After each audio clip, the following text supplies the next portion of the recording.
বিনোদন আজকের বিশ্বের একটি অপরিহার্য অংশ। সোশ্যাল মিডিয়া, সিনেমা এবং ভিডিও গেমস আমাদের জীবনের অংশ হয়ে উঠেছে।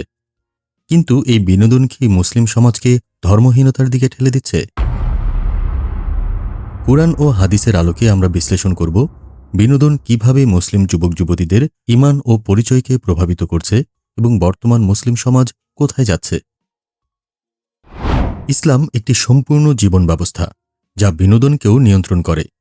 কুরআনে বলা হয়েছে, তোমরা সত্যের সাথে মিথ্যা মিশ্রিত করো না। সূরা আল ইমরান। হাদিসে রাসূলুল্লাহ সাল্লাল্লাহু আলাইহি ওয়াসাল্লাম বিনোদনকে উৎসাহিত করেছেন। তবে বিনোদন যদি নৈতিকতা ও ইসলামী মূল্যবোধের পরিপন্থী হয় তবে তা হারাম। ধর্মহীনতা বা সেকুলারিজম এমন একটি ধারণা যা ধর্মকে জীবনের অন্যান্য দিক থেকে বিচ্ছিন্ন করে, যা ইসলামের সামগ্রিক জীবন ব্যবস্থার বিপরীত।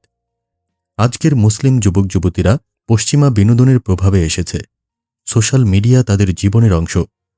গবেষণা দেখায় এই বিনোদন মুসলিম যুবকদের ধর্মীয় পরিচয় ও অনুশীলনকে দুর্বল করতে পারে।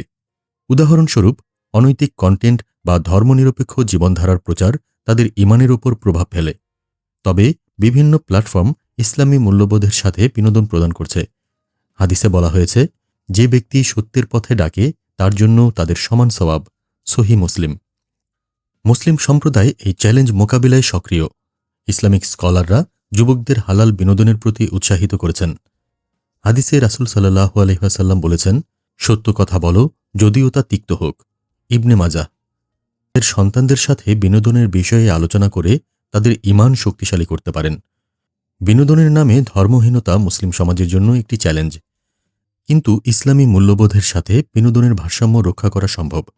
কুরআনে বলা হয়েছে, তোমরা ন্যায়বিচার ও সৎকর্মের আদেশ দাও। সূরা লুকমান। হালাল বিনোদনের প্রচার এবং সচেতনতার মাধ্যমে মুসলিম সমাজ তাদের ঈমান ও পরিচয় সুরক্ষিত রাখতে পারে।